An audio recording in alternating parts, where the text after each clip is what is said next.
What are the things which MBA candidates should do for their summer placements?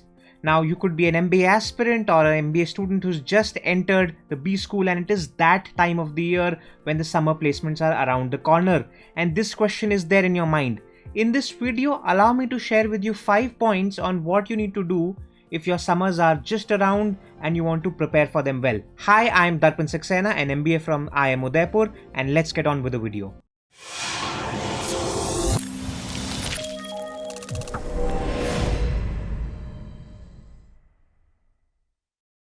For a B school student in India, the B school, it starts off around in June or in July, and the process of the placements, it starts off in September and October. It is when your interviews and everything else, it starts off. But then, just when you have entered a B school in July, you will be so occupied with work and you will be so occupied and enthralled by that new environment that you will not even know that when September has come and when the summer placement interviews are knocking at your doors. Therefore, this is the right time. If you are at least 8 weeks or 12 weeks ahead of your summers, it is a good time for you to start to think about what it is. And the competition is intense, obviously. So I will be sharing with you what are the 5 things as per me which you should definitely do, which will ensure that you are completely prepared for your placement interviews and that you come out of it with flying colors. So the first of those 5 things is that you need to go ahead and backhack your placements. I had spoken about the same thing in another video of mine.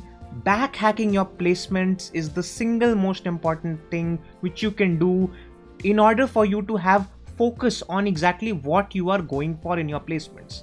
What exactly do I mean to say by backhacking your placements? What you need to do is that right now go back and check that what were the organizations which came to your school in the last 4 or 5 years. And for all of those organizations, try and find out what were the job roles. It'll be very easy for you to find it out. You just need to approach your Placecom and they will be able to share with you the exact JDs which were floated on the campus. Now, once you have all of these 100, 200, 300, 400 JDs in front of you, you need to start analyzing them well, which means try and find out that what exactly are the job roles which are being offered by these organizations, and then obviously what are the skills which are they requiring. Now, my objective for you from this exercise is that you should be able to identify that what kind of job roles and what kind of industry you are planning to enter. What are these job roles which you are aiming for? And now one very important thing in this, while you are doing this process, I want you to be completely pragmatic and practical. What I'm trying to say is that just try and understand this. If a company is trying to evaluate you in the month of September and October, obviously you have not spent enough time in the B school for them to evaluate you on what you have done inside the B school. Hence, what it means is that whatever were your past academics and your past work experience, they will hold a very important value in the summer placement process. Hence, whenever you are trying to find out what companies you want to aim for, you also need to understand that what has been their criteria. For example, consulting firms, they usually and almost always go for those students who have had good past academics. And therefore, if your past academics were not fabulous, you need to keep it in your head that okay, while I'm aiming for consulting, I also need to aim for a few other things, because it might happen that I might not even get a shortlist in that. So what I'm trying to say to you is that while doing this process of finding what organizations and what kind of job roles you want to go into, you need to be practical and pragmatic and be aware of the criteria. From there, now I will share with you the second thing which you need to focus on. It is that you need to start acquiring hard skills. You need to start learning some hard skills. I have said it in almost every video of mine that your future is in your hands and it's in your ability of how early you can learn hard skills.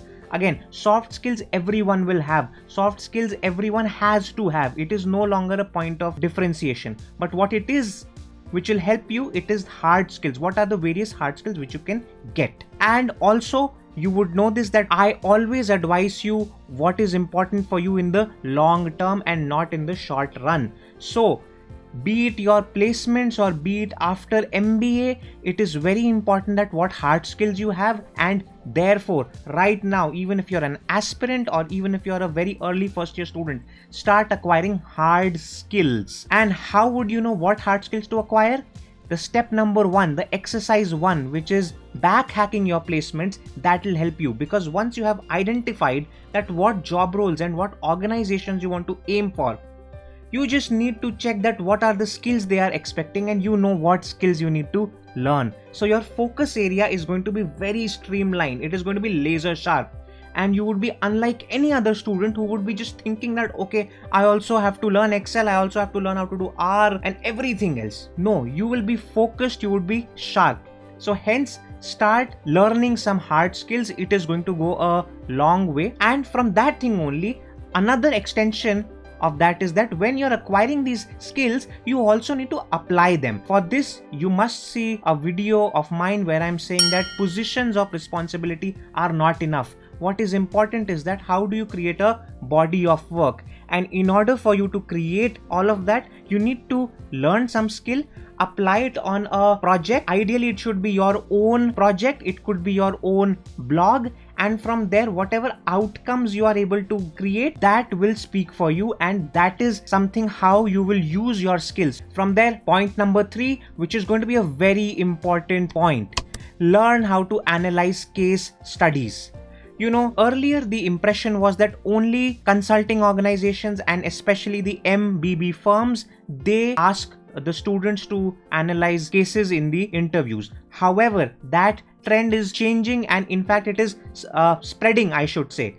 Now almost every good firm is including a case analysis stage in their recruitment process. So be it an FMCG firm, be it an e-commerce firm, they have a case analysis in their interviews. For example, when I was a student and when we were in our placements, there was a very average bank which had come for the placements, and even that bank, I was very surprised about it. Even they had a case analysis. So from there, I can safely say that a lot of organizations are adapting to this, and they would. Why? Because the entire MBA program is structured around cases.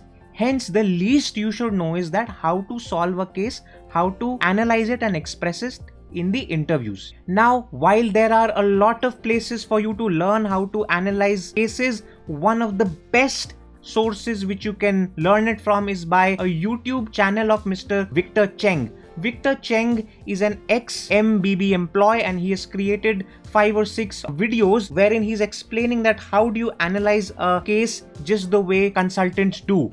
While you will find a lot of other influencers, they have also created a lot of content around it, but the real source is Mr. Victor Cheng. And from there, the fourth thing which you need to do to prepare for your summer placements, it is that do practice interviews. And when I'm saying do practice interviews, I'm saying do it with professionals.